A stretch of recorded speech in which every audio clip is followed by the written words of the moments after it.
mengajar di Sofia karena adanya cuti untuk pulang ke Belanda. Nah, mengajar Sofia akan menemani ruang pembelajaran pada saat kegiatan pembelajaran itu dimulai, pada saat istirahat di sekolah dan kegiatan yang lainnya juga. Halo, selamat siang. Jadi saya Dian Anjali. Di sini saya akan menjelaskan tentang ruang direktur Sofia. Ruang direktur Sofia menempati ruang tersendiri terpisah dari ruang belajar. Salah satu direktur yang merupakan adalah Sutomo pada saat Budi Utomo berdiri, yaitu adalah Dr. H.S. Rao yang menjabat pada 1901 sampai 1908. Jadi di sini saya dari ruang media pembelajaran Sofia yang mampu menekankan pada praktek karena untuk simulasi dalam pembelajaran.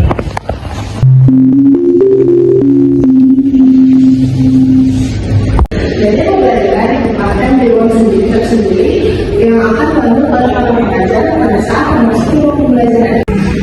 Ya, jadi kami di sini sedang berada di ruang Sofia. Ya, pemerintah India Belanda mendirikan School of Lady Van Inlands Accent atau yang disebut Sofia sebagai pengganti sekolah dokter Jawa. Proses seleksi untuk menjadi pelajar Sofia dilakukan secara ketat sehingga sekolah ini menjadi tempat berkumpulnya pelajar bumi putra yang cerdas. Mereka tidak hanya belajar ilmu kedokteran, tetapi ilmu budaya dan ilmu politik dipelajari juga. Hal inilah yang menjadi pelajar Sofia memiliki kepekaan dan kepedulian yang tinggi terhadap kondisi lingkungan sekitarnya. Dan di sini ada dokumentasi pelajar Sofia belajar di luar kelas, dan di sini ada aplikasi jelas seperti Sofia. Dan di gambar di atas adalah tiga pengusaha dari Delhi, yaitu ada J.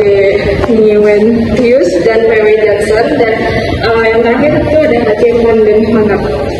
Terima kasih.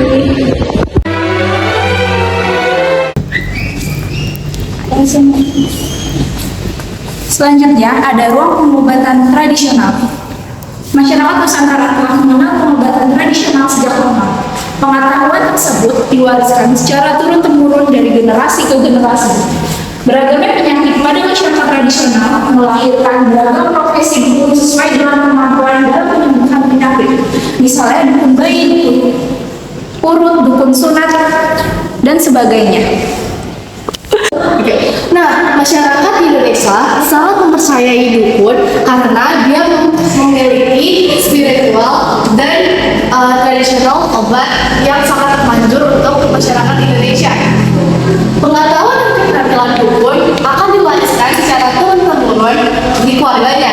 Childhood Greats dalam buku The Legend of the Java itu menuliskan bahwa dukun berperan penting dalam siklus kehidupan manusia. Mereka adalah dukun pijat, dukun beranak, dukun hitam, serta dukun jampi. Dukun jampi adalah dukun herbal. Nah, di sini adalah peralatan dukun bayi, dukun atau dukun beranak. Yang pertama itu di sini ada keris Nyai Brojol, kedua peralatan magic, terus yang ketiga ada keris Kiamong. Ada peralatan hitan. Beberapa peralatan yang pernah dipakai untuk hitan atau sunat. Inilah alat-alatnya.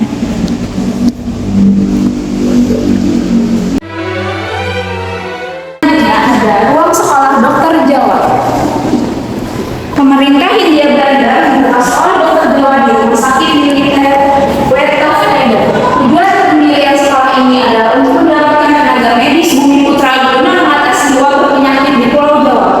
Pelajar sekolah ini awalnya hanya berasal dari suku Jawa karena lokasi sekolah berada di Pulau Jawa. Kemampuan anak-anak Pulau Jawa dalam membaca, menulis, dan menghitung menjadi pertimbangan utama mereka diterima di sekolah ini. Nah, sekarang saya akan menjelaskan tentang latar belakang sekolah Jawa. Latar belakang sekolah didirikan sekolah Jawa, sekolah dokter Jawa adalah pertimbangan Gubernur Jenderal Mayer Van Twist untuk mendirikan sekolah khusus petugas vaksin guna menangani wabah cacar di sepanjang wilayah pantai utara Pulau Jawa dan wilayah Kalisedenan Banyumas. Ayo kita lihat replika surat keputusan Raja William II. Di sini ada replika surat keputusan Raja William II yang lalu ada RS Militer pada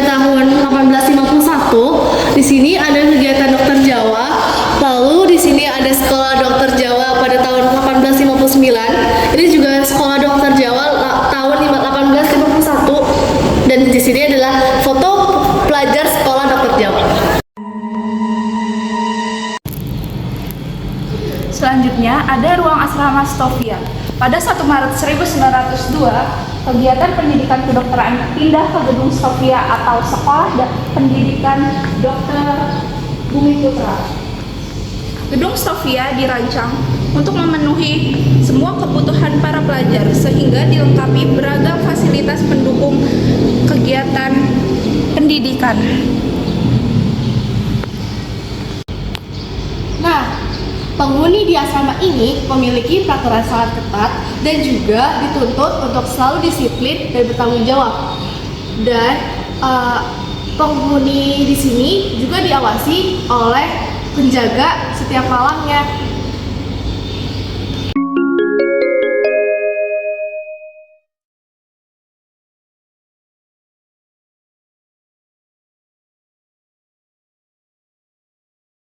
Selanjutnya kita ada di ruangan lulusan Stovia. Jadi lulusan Stovia memiliki peran penting dalam meningkatkan kualitas kesehatan masyarakat Hindia Belanda.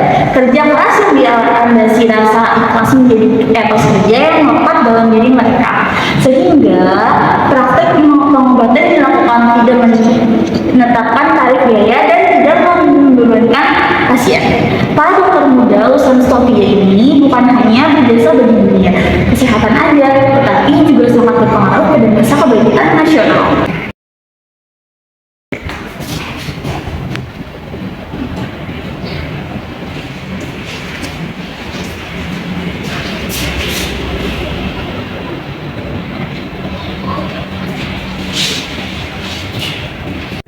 Perkenalkan, nama saya Gabriel Yudus Manuel dari kelompok 2 Kebangkitan Nasional di kelas G. Kali ini kita akan membahas pelopor dokter perempuan Indonesia. Salah satunya ada Marie Thomas. Marie Thomas lahir di Kopang, Minahasa, Sulawesi Utara pada tanggal 17 Februari 1896. Marie Thomas berhasil mendapatkan beasiswa dari Stovia yang kemudian menghantarkan dia masuk ke Stovia di Batavia pada 22 September 1912. Waktu itu Maria adalah salah satu siswa perempuan di antaranya 180 siswa laki-laki yang berada di sekolah kedokteran tersebut. Pada 26 April 1922, Stovia menyatakan Marie Thomas lulus dengan nilai memuaskan, sehingga berhak menyandang gelar Indische Art. Kelulusannya menjadi bahan berita Hindia Belanda karena Marie Thomas menjadi dokter perempuan pertama di tanah air. Marie adalah sosok yang penuh talenta dengan berbagai pencapaiannya yang ia terima dalam karirnya sebagai dokter, termasuk spesialisnya dalam bidang ginekologi dan kebidanan. Selain itu, Marie merupakan salah satu dokter yang pertama kali terlibat dalam kebijakan mengontrol kelahiran bayi lewat metode kontrasepsi intrauterin definisi atau IUD. Marie meninggal pada tahun 1966 pada usianya yang ke-70. Hingga akhir hayatnya ia tetap mendedikasi dirinya dalam dunia kedokteran dan pendidikan kebidanan.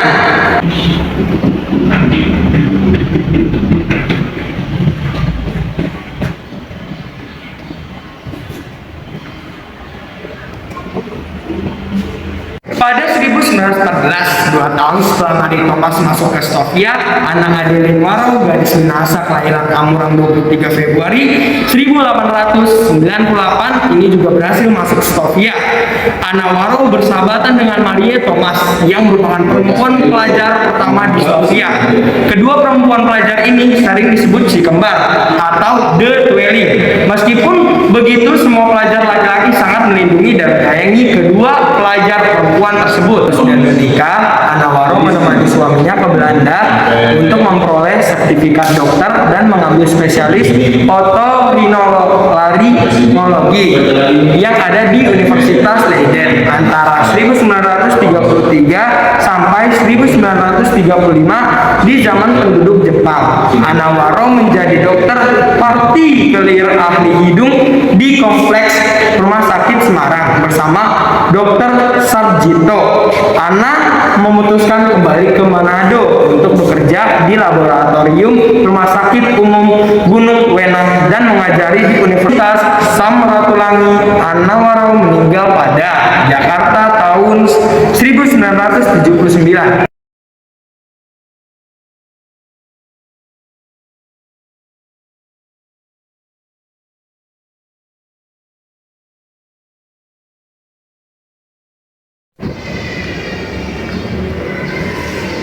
Nah, selanjutnya ada tokoh Profesor Dr. J.A. Latmiaten.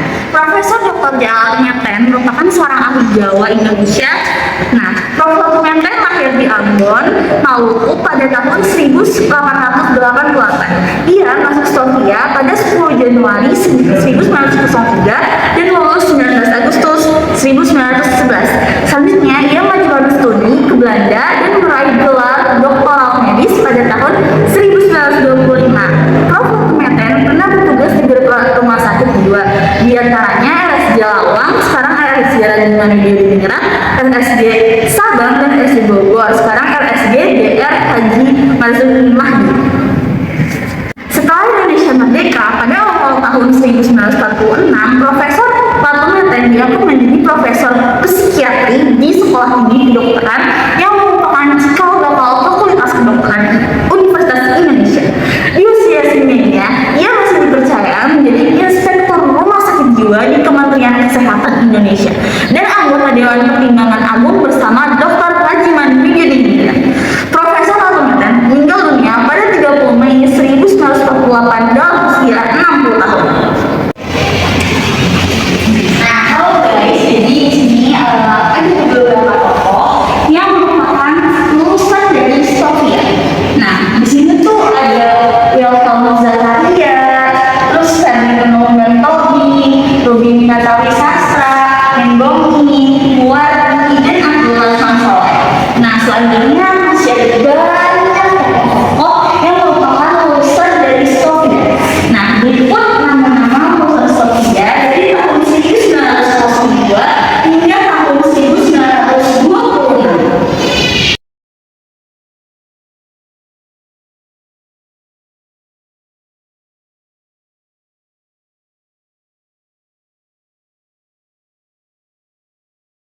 Semuanya, perkenalkan saya Olivia Jessica Vega dari kelompok kebangkitan 2 dari kelas SD.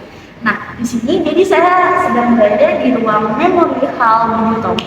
Jadi, ruang Memorial Budi Utomo menjadi saksi dari peristiwa terbentuknya organisasi Budi Utomo pada 20 Mei 1908. Berikut ini cerita Gunawan Mangkusumo tentang peristiwa tersebut.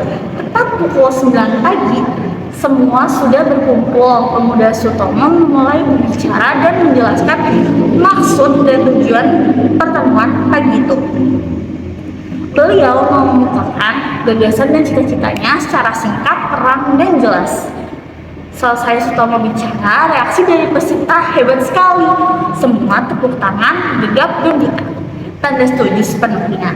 Gagasan Sutomo dan teman-teman berhasil. Didirikanlah saat itu juga perkumpulan Budi Utomo, organisasi modern pertama dalam sejarah bangsa dengan Ketua Sutomo. Jadi di sini kita ada di ruang Indonesia Kaya. Nah, di sini tuh terdapat kekayaan hayati dan non hayati. Nah, selanjutnya di sini adalah contoh rempah-rempah endemik dari Indonesia. Nah, di sini kita dapat melihat terdapat beberapa contoh rempah-rempah yang berasal dari negara kita.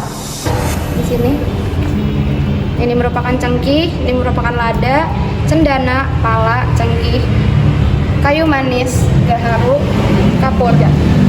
Ini adalah peta penghasil rempah-rempah dari abad ke-17 sampai 18. Jatuhnya Konstantinopel pada tahun 1453 ke Turki Utsmani menyebabkan jalur perdagangan Eropa terputus. Oleh sebab itu, bangsa Barat melakukan penjelajahan samudra untuk mencari rempah-rempah. Perdagangan Belanda memenangkan persaingan dagang di Nusantara. Lalu pada 20 Maret 1602 mereka membentuk VOC atau Persekutuan Dagang India Timur. Nah, di sini ada foto pengangkutan tebu ke pabrik gula. Lalu di sini ada WH Dendels. Kedatangan bangsa asing yang awalnya hanya berdagang, namun lama-kelamaan monopoli bangsa Indonesia membuat timbulnya perlawanan dari bangsa Indonesia. Nah, di sini adalah peta perjuangan mengusir penjajahan dari Nusantara. Di sini bisa dilihat sendiri tokoh-tokoh yang memimpin daerah-daerah tersebut. Hanya dari hasil monopoli perdagangan sebagai bentuk penjajahan di Nusantara, Belanda menghasilkan 825 juta pada tahun 1830 sampai 1870. Nah, di sini adalah uang-uang dari Belanda.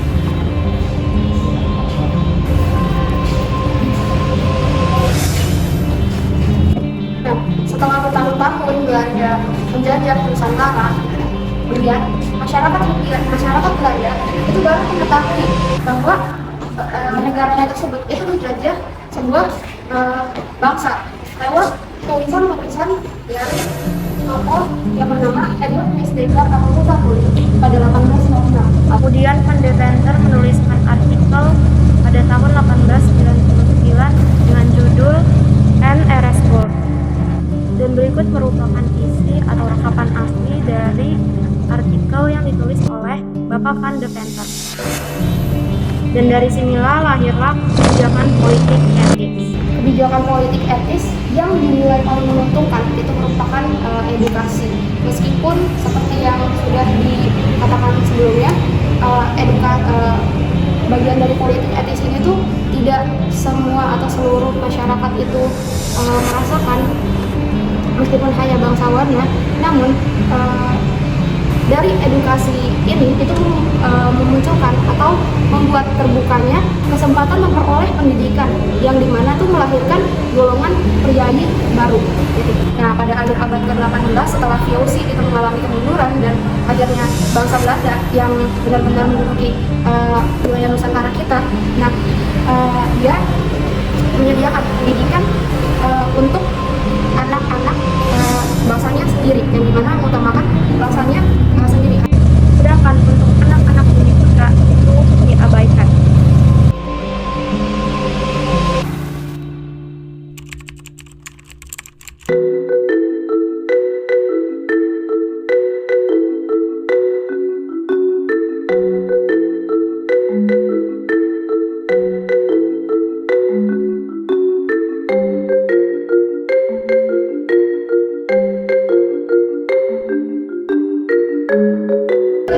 Pada 20 Mei 1908, para pelajar Stovia mendirikan perkumpulan, yaitu Perkumpulan Budi Utomo, yang memiliki 40 cabang dan 10.000 peserta.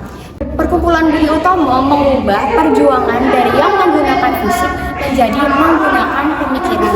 Lalu perkumpulan ini mendapat respon positif dari pelajar-pelajar Nusantara dan membuat mereka terinspirasi untuk menggalakkan perjuangannya untuk melawan penjajahan. Aliran nama Budi Utomo sendiri itu berasal dari usulan Suranji Tirtonegoro. Nah, nama tersebut itu berasal dari ucapan Sutomo saat mengantarkan Dr. Wahidin Sudirohusodo yang akan melanjutkan perjalanan mensosialisasikan dana belajar ke Banten. Nah, Sutomo mengatakan meniko satunggaling peda melan inka saya nelaken budi dingkan utami. Nah, pendirian organisasi Budi Utomo itu dilengkapi dengan susunan kepengurusan yang terdiri dari sebagai berikut susunan kepengurusannya. Oke, jadi di sini adalah foto-foto pengurus Budi Utomo. Ada 9 orang.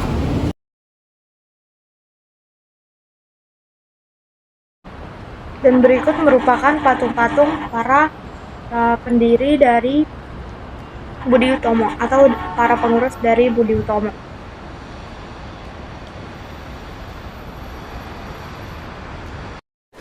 Ada 8 Agustus 1908, para pengurus Budi Utomo melakukan rapat di Stovia untuk membahas kongres pertama Budi Utomo. Dan kongres berhasil dilaksanakan pada tanggal 3 sampai 5 Oktober 1908 di Quick School dengan jumlah peserta yaitu 300 peserta.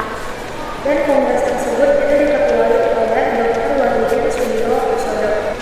di mana menurut artikel Kompas, Kompas tersebut menghasilkan 3 hasil. Yang pertama itu Budi Utomo tidak ikut kegiatan politik, kemudian mengutamakan peran dalam pendidikan dan budaya, serta lingkup gerakan yang mencakup wilayah Jawa dan Madura saja.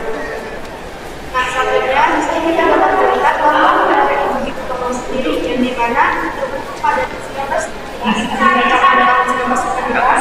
dengan Boya Santoso Wastodo Wilajo Kono, yang artinya dengan kekuatan mencapai Kono.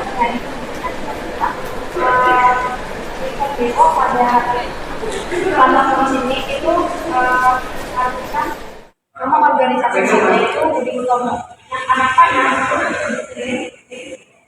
mengartikan tentang wahyu Tuhan. Kemudian bulu sekeliling lambangnya ini menjadi lambang dari masa lalu, masa kini, masa depan, juga menjadi lambang perkembangan badan dia, rohaniah dan susila. Kemudian yang keempat, lambang beo yang bergantung pada 5 pancawarna menggambarkan kekuatan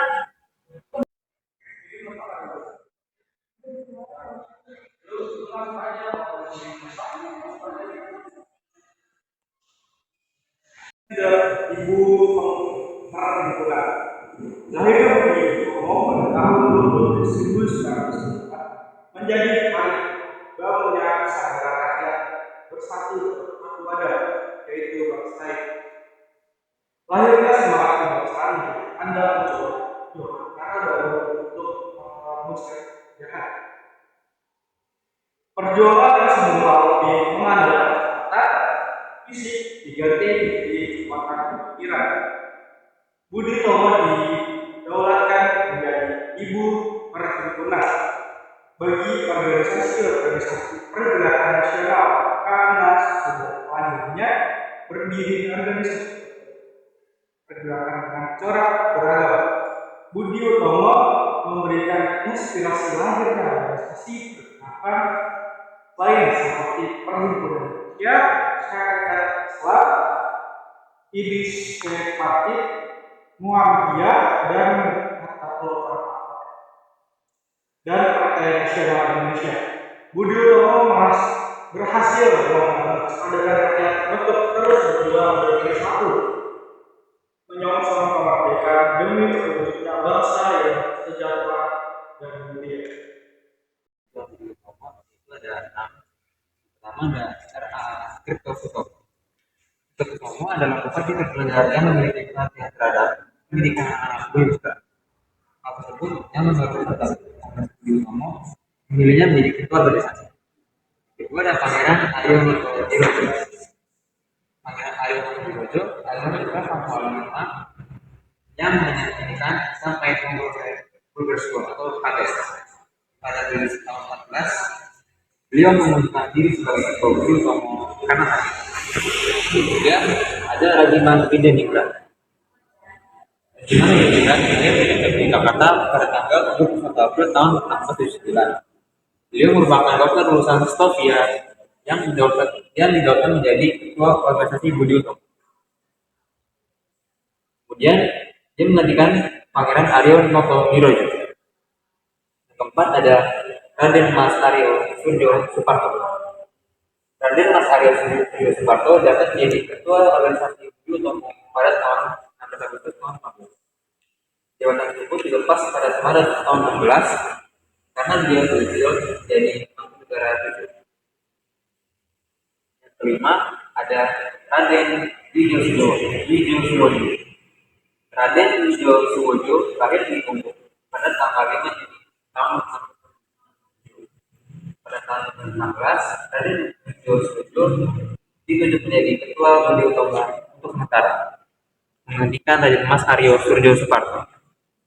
Yang terakhir ada yang keenam, yaitu ada Raden Mas Aryo Wijoningrat.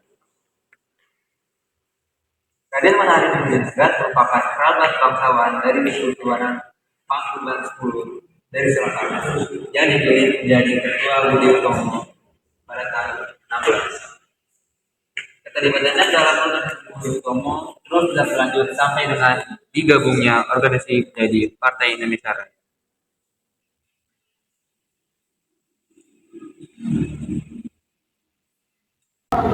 Sarekat Islam pada awalnya bernama Sarekat Dagang Islam yang didirikan oleh Haji Samanhudi di Surakarta.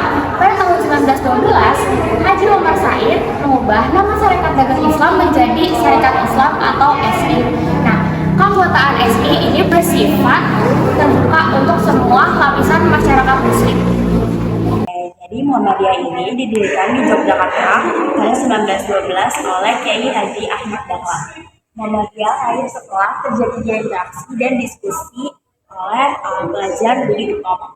Tujuannya didirikan Muhammadiyah ini untuk memajukan dan mengembirakan pengajaran di Hindia-Belanda. Kedua ini memajukan dan mengembirakan kehidupan sepanjang kemauan agama Islam.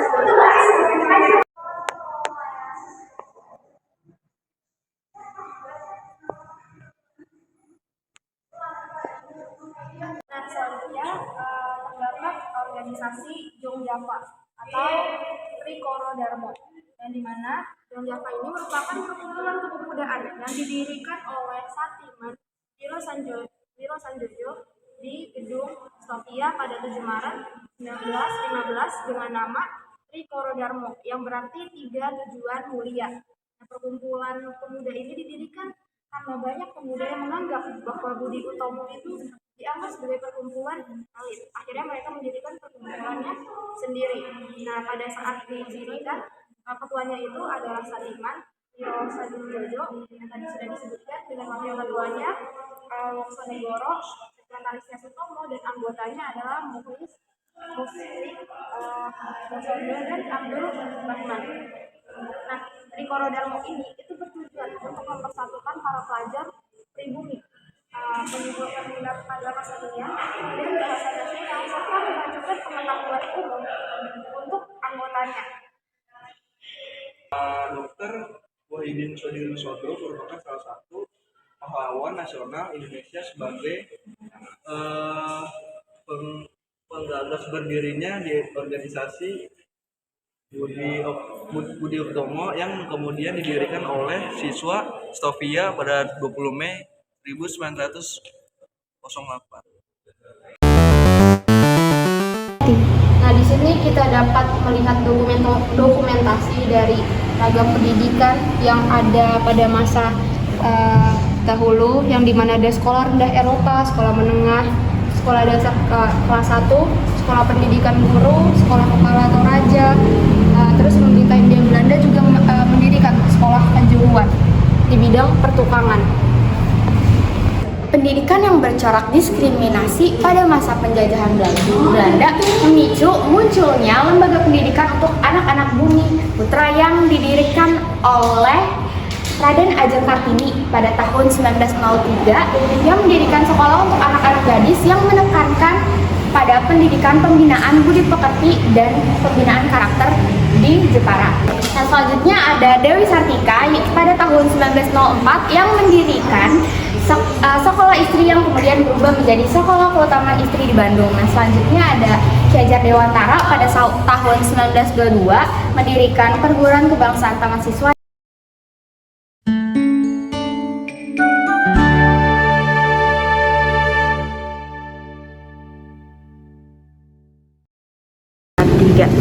Jadi ini adalah suasana teras belakang di rumah Kartini yang berada di Jepara.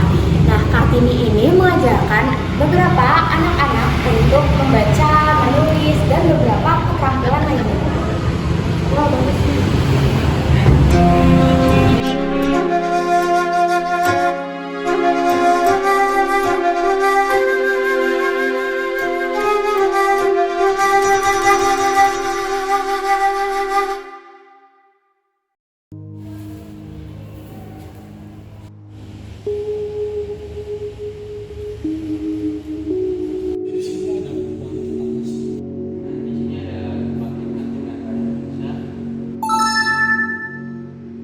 Ini ada kebangkitan budaya. Kebijakan politik etis melahirkan golongan masyarakat baru, yaitu masyarakat terpelajar atau kaum intelektual. Mereka memelopori lahirnya pemikiran tatanan masyarakat baru yang lebih baik dengan melepaskan diri dari belenggu penjajahan. Hal tersebut menandai lahirnya cita-cita keindonesiaan yang kemudian dikristalkan oleh pelajar atau Stovia dengan mendirikan Budi Utomo pada tahun 20 Mei 1908. Budi Utomo menjadi ibu penghimpunan pada masa pergerakan, sehingga wajar kalau kemudian menjadi pengaturan pelaksanaan Kongres Budaya pada awal tahun 1918. Pengurus Budi Utomo Surakarta mengubah Menteri Kongres yang semula membahas tentang bahasa Jawa menjadi budaya Jawa, sehingga cakupannya menjadi lebih luas atau lebih besar. Nah, perubahan tersebut menjadi bukti kuatnya pengaruh organisasi Budi Utomo terhadap pemerintah. Jadi di sini ada kebangkitan teknologi. Proklamasi kemerdekaan dibacakan oleh Pierre Soekarno pada tanggal 17 Agustus 1945. Nah, proklamasi tersebut menjadi gerbang untuk mewujudkan tujuan negara Kesatuan Republik Indonesia, yaitu melindungi segenap bangsa Indonesia dan tumpah darah Indonesia, memajukan kesejahteraan umum, mencerdaskan kehidupan dasar, serta ikut mewujudkan ketertiban dunia yang berdasarkan kemerdekaan dan perdamaian abadi serta keadilan sosial. Salah satu usaha pemerintah dalam mewujudkan tujuan negara adalah melakukan pembangunan dalam bidang pertanian, karena Indonesia merupakan negara agrasi yang biasa menanam tanaman seperti padi, jagung, sagu, ubi, dan singkong. Nah, pada tahun 1963, pemerintah mulai merintis program revolusi hijau, yaitu usaha penggunaan teknologi modern dalam pertanian dan pengaturan proses penanaman padi. Pada masa Presiden Soeharto, pemerintah melakukan kebijakan swasembada beras yang berhasil dicapai pada tahun 1984. Berkat keberhasilan tersebut, Presiden Soeharto dianugerahi penghargaan berupa medali yang bertuliskan From Rice Importer to Self-Sufficient dari Food and Agriculture Organization pada tahun 1986. Nah, di sini ada contoh padinya.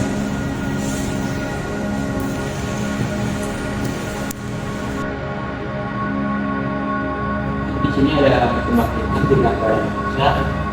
Kebangkitan Dirgantara Indonesia tidak bisa dilepaskan dari peran seorang Kolonel Pringgowandisojo yang secara 1946 langsung menggunakan industri pesawat. Ini fotonya dia. Prototipe pesawat Sukhumban dan Berawal yang dibuat tahun 1954 dan 1948 merupakan hasil karyanya. Pada tahun 1994, pertanyaan didekatkan untuk memiliki lembaga persiapan industri penerbangan di Bandung atau LAPIP.